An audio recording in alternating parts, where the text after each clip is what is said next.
श्री रामचरितमानस के बालकांड के मास परायण 5वां विश्राम में गोस्वामी तुलसीदास जी लिखते हैं कि सुनु मुनि कथा पुनीत पुरानी, जो गिरिजा प्रति शंभु बखानी। विश्व विदित एक कई देशु, विश्व विदित एक कई देशु। सत्य के तूतः बसई नरेशु, सत्य के तूतः बसई नरेशु। गोस्वामी तुलसीदास जी कहते हैं कि सुनु मुनि कथा पुनीत पुराणी, जो गिरिजा प्रति शंभु बखानी। विश्व विदित एक कई देशु, सत्य के तुतः बसई नरेशु। गोस्वामी तुलसीदास जी लिखते हैं यहाँ पे याज्ञवल्क्य जी भारद्वाज मुनि जी से कहते हैं कि हे मुनि, वह पवित्र और प्राचीन कथा सुनो जो शिव जी ने माता पार्वती जी से कही थी। संसार में प्रसिद्ध एक कई देश है, वहां सत्य केतु नाम का राजा राज्य करते थे। इस रामचरितमानस के बालकांड में मास परायण 5वां विश्राम में यह अत्यंत पवित्र कथा की परंपरा और सत्य केतु का परिचय यहां से दिया जा रहा है। और याज्ञवल्क्य जी भारद्वाज मुनि जी से कहते हैं कि जो भगवान शिव जी ने माता पार्वती जी को जो कथा सुनाई है, वही कथा मैं तुम्हें सुना रहा हूं। जीवन में सत्य और सद्भाव सद्ज्ञान का महत्व को यहां समझाया जा रहा है। कहते हैं कि हे मुनि, उस पवित्र और प्राचीन कथा को सुनिए जिसे भगवान शिव जी ने माता पार्वती जी को सुनाया था। संसार में प्रसिद्ध कई नाम का एक देश था और वहां सत्यकेतु नाम के एक राजा राज करते थे।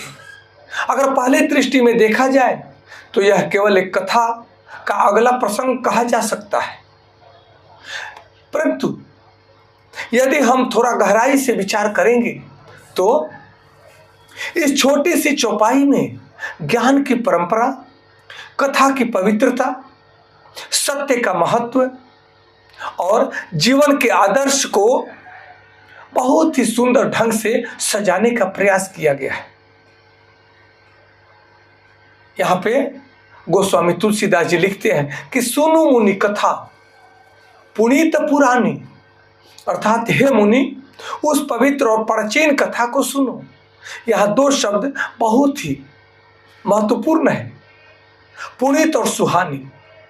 पुनीत और पुरानी, कथा पुरानी है लेकिन उसका संदेश नया है, नवीन है। उसका संदेश पुराना नहीं है।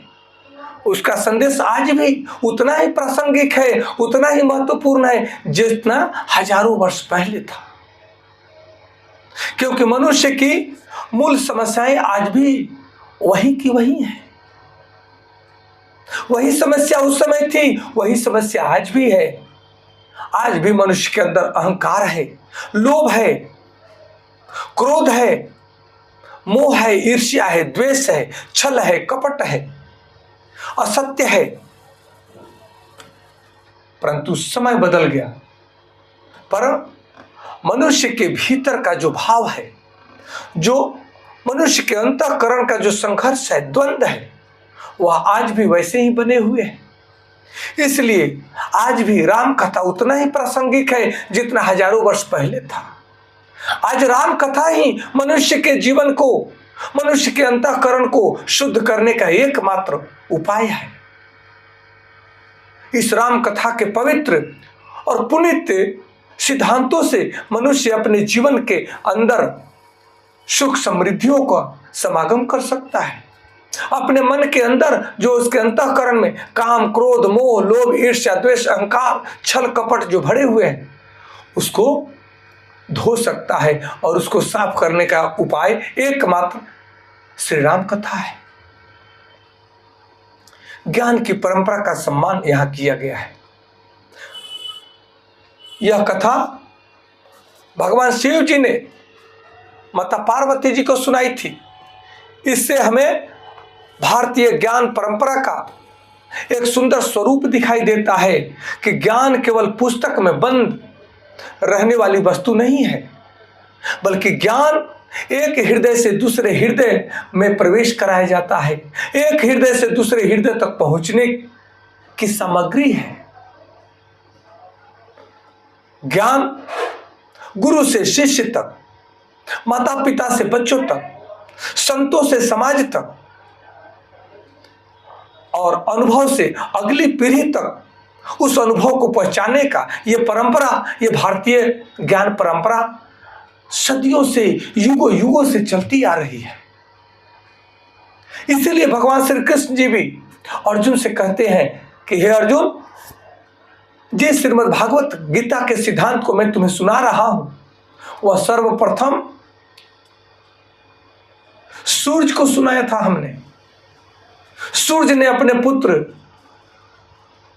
महामनु को सुनाया, महामनु ने अपने पुत्र इक्ष्वाकु को सुनाया। उसी तरह से यह ज्ञान की परंपरा चली आ रही है। जो आज मैं तुझे बता रहा हूं, यह बीच में यह परंपरा, यह ज्ञान लुप्त हो गई थी। कुछ आडंबरी व्यक्तियों के कारण, अज्ञानियों के कारण, पाखंडियों के कारण यह ज्ञान लुप्त हो गई थी। लेकिन पुनः मैं आज तुम्हें उस ज्ञान की वास्तविकता को सुनाता हूं। यही श्रीमद् भागवत गीता में भगवान श्री कृष्ण जी कहते हैं और यहां भगवान शिव जी माता पार्वती जी को समझाते हैं इस राम कथा के माध्यम से। आज हमारे पास जानकारी तो बहुत है, हम पूरे विश्व की जानकारी रखते हैं। मोबाइल में भी हजारों पुस्तकें हैं, इंटरनेट पर करोड़ों सूचनाएं उपलब्ध है। लेकिन प्रश्न तो यह उठता है कि क्या जानकारी हमारे चरित्र को बदल रही है? हमारे जीवन में परिवर्तन आ रहा है? हमारे मन में, मानसिक विचारों में बदलाव आ रहा है? किसी बात को जान लेना ज्ञान नहीं है, उस ज्ञान को अपने जीवन में उतारना ही वास्तविक ज्ञान है। उस ज्ञान का प्रभाव तो तब दिखेगा जब आप उस ज्ञान को अपने जीवन में उतारेंगे। और रामचरितमानस हमें यही शिक्षा दे रही है कि इन सिद्धांतों को, दिव्य सिद्धांतों को अपने जीवन में उतार करके हे मनुष्य, तुम भी देवता बन जाओ, देवी बन जाओ, परमात्मा के सानिध्य में तुम अपने जीवन का कल्याण करो और इस ज्ञान से तुम सबका कल्याण करो। मनुष्य के जीवन में सुनने की कला तो बहुत महत्वपूर्ण है। सुनते तो सब हैं, परंतु इधर से सुनते हैं, इधर से निकाल देते हैं। लेकिन ये राम कथा के माध्यम से गोस्वामी तुलसीदास जी कहते हैं कि सुनने की भी एक कला है कि सुन करके उसको अपने हृदय में कैसे उतारा जाए, सुन करके उस सिद्धांत को अपने जीवन में कैसे उतारा जाए, यह सुनने की कला है। जो व्यक्ति केवल बोलता है, केवल बोलने का ही जानता है, वह अपने विचारों को दोहराता रहता है, वह दूसरों से सीखता नहीं। जो व्यक्ति गुरु की बात सुनता है, जो दूसरों से सीखने की प्रवृत्ति रखता है, अनुभव की बात सुनता है, शास्त्र की बात सुनता है या स्वाध्याय करता है, अपने भीतर की आवाज भी सुनता है, वही व्यक्ति वास्तविक श्रोता है। श्रवण से चिंतन और चिंतन से जीवन परिवर्तन की यात्रा को यही से प्रारंभ होती है। उस व्यक्ति के जीवन में श्रवण से चिंतन और चिंतन से जीवन में बदलाव आना यहीं से शुरू हो जाता है। नहीं तो जो व्यक्ति केवल बोलता है, सुनना नहीं जानता, बकबकाता रहता है।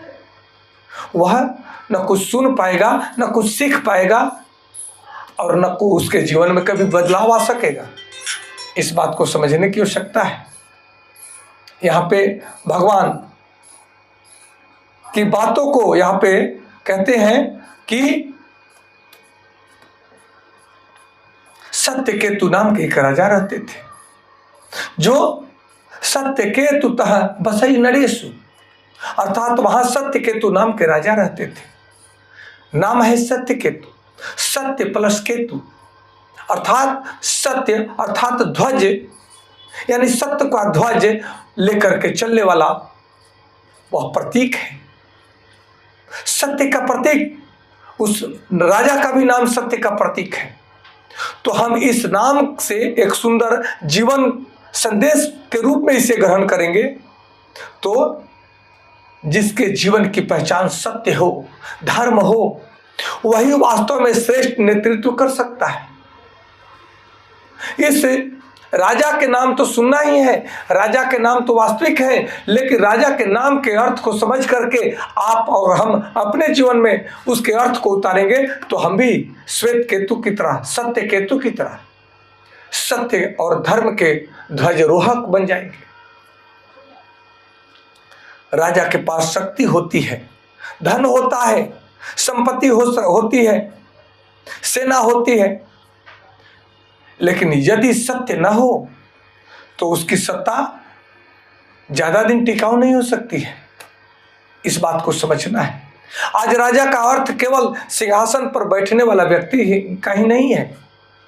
एक पिता अपने परिवार का नेतृत्व करता है, एक माता अपने बच्चों को संस्कारित करने का नेतृत्व करती है, एक शिक्षक अपने विद्यार्थी को मार्गदर्शन करने का काम करता है, एक अधिकारी अपने संस्थान का नेतृत्व करता है, एक व्यवसायी अपने कर्मचारियों और ग्राहकों के प्रति उत्तरदायी होता है, और प्रत्येक मनुष्य अपने जीवन का स्वयं राजा होता है। छोटा छोटा संस्थानों का भी निगरानी करने वाला वह भी राजा है।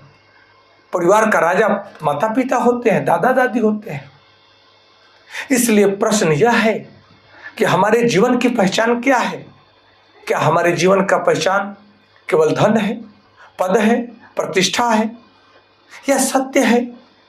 यदि हमारे जीवन का ध्वज सत्य पर टिका है तो परिस्थितियां चाहे जैसे भी हो, हम भीतर से मजबूत रहेंगे, हमारा सत्ता टिकाऊ होगा, हमारा निर्णय भी कल्याणकारी होगा, और हमारा पुरुषार्थ से हमारे राज्य की वृद्धि होगी, हमारे घर परिवार की वृद्धि होगी। इसलिए हमें सदैव ही अपने जीवन को श्रेष्ठ बनाने का कार्य करना है। यहाँ पे एक देश का परिचय दिया जा रहा है, विश्व विदित एक कई देश।